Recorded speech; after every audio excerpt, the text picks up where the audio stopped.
जैसे ही शामी और रमला की रुखसती करीब आती है, रमला बिना किसी को बताए चुपचाप भागने का इरादा कर लेती है। दूसरी तरफ सारी तैयारियां मुकम्मल हो चुकी होती हैं। शामी तैयार होकर स्टेज पर बैठा होता है। आरिफा फारूक से कहती है कि आप ड्राइवर को भेजकर रमला को पार्लर से पिक करवा लें और फिर जल्द से जल्द फंक्शन खत्म करें, ताकि इस बला से जान छूटे और जल्दी से फैक्ट्री वापस हासिल की जा सके। फारूक जब ड्राइवर को भेजता है तो पता चलता है कि रमला पार्लर में है ही नहीं। ये बात सबको बहुत परेशान कर देती है। आरिफा दौड़ते हुए शामी के पास आती है और कहती है कि जल्दी से जल्दी रमला का पता करो, वरना आज हमारी इज्जत मिट्टी में मिल जाएगी। उसी वक्त शामी के मोबाइल पर रमला का मैसेज आ जाता है। रमला लिखती है कि वह ऑन के घर जा रही है, क्योंकि वह ऑन से मोहब्बत करती है और उसके अलावा किसी और को अपनी जिंदगी में शामिल नहीं कर सकती। यह पढ़ते ही शामी के पैरों तले से जमीन निकल जाती है। जब यह बात आरिफा को पता चलती है तो वह भी घबरा जाती है। आरिफा फारूक को लेकर साकिब और बीजान के पास जाती है और बीजान से कहती है कि ऑन ने यह सब क्यों किया। जो लड़का इतना शरीफ नजर आता था, उसने हमारी ही बहू पर बुरी नजर रखी। फारूक कहता है, हॉल में सब मेहमान बैठे हैं, मेरे पास वक्त नहीं है, प्लीज कुछ करो। साकिब उठकर कहता है, ऑन ऐसा बिल्कुल नहीं हो सकता।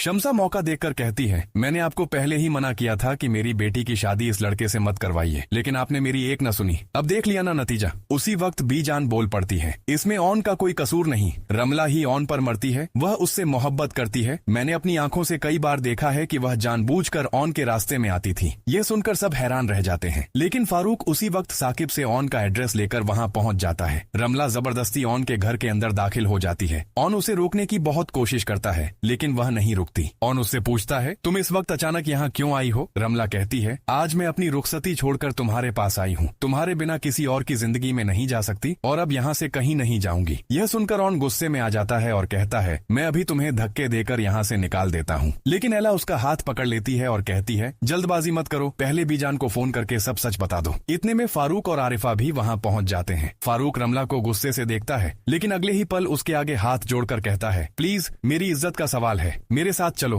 हॉल में सब लोग हमारा इंतजार कर रहे हैं। ये बेवकूफी मत करो। लेकिन रमला साफ कह देती है, मैं ऑन से मोहब्बत करती हूँ, उसके अलावा किसी और को अपनी जिंदगी में शामिल नहीं कर सकती, खास तौर पर शामी को तो बिल्कुल भी नहीं। फारूक सिर पकड़कर बैठ जाता है। तभी ऑन कहता है, रमला इस वक्त फारूक मामू के साथ चली जाओ, पहले रुखसती करवा लो और उनकी इज्जत बचा लो। उसके बाद अगर तुम शामी को छोड़ना चाहो तो छोड़ देना, फिर जो तुम्हारा दिल करे वह करना। अगर तब भी तुम्हें मेरे पास आना हो तो आ जाना, लेकिन अभी इस वक्त फारूक मामू की इज्जत सबसे ज्यादा जरूरी है। रमला ऑन की बात मान जाती है और फारूक के साथ जाने के लिए तैयार हो जाती है। जाते जाते ऑन धीरे से फारूक से कहता है, फिलहाल तो आपके गले से यह मुसीबत उतर गई है, अब इसका कोई न कोई बंदोबस्त जरूर कर लीजिए। ऑन की इस समझदारी भरे फैसले से फारूक बहुत खुश हो जाता है। उसके दिल में ऑन के लिए इज्जत और भी बढ़ जाती है। वापस जाते हुए फारूक गुस्से से अपनी बीवी से कहता है, जिसे हम सारी जिंदगी गलत समझते रहे, वही आज सबसे मुश्किल वक्त में हमारे काम आया।